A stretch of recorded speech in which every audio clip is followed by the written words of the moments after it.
How to change username on Twitter. So all you have to do is to go here to your Twitter. As you can see, this X mark is actually the new Twitter. Tap on that and it will lead you here. Now on the upper left, you'll see your profile icon. Tap on that and you will see these options and tap on your profile icon again and it will lead you to your homepage where your profile page where you can see all the posts that you have actually posted.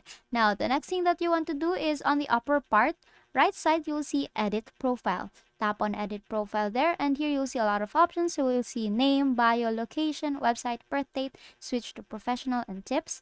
Tap on name there and erase it and choose your new username on Twitter and tap on save on the upper right if you're done and just wait for it to load. And as you can see here, you have now successfully changed your username on Twitter, and that is all for today. If this video helped you, please give us some thumbs up and subscribe to the YouTube channel for more tutorials. Thank you for watching.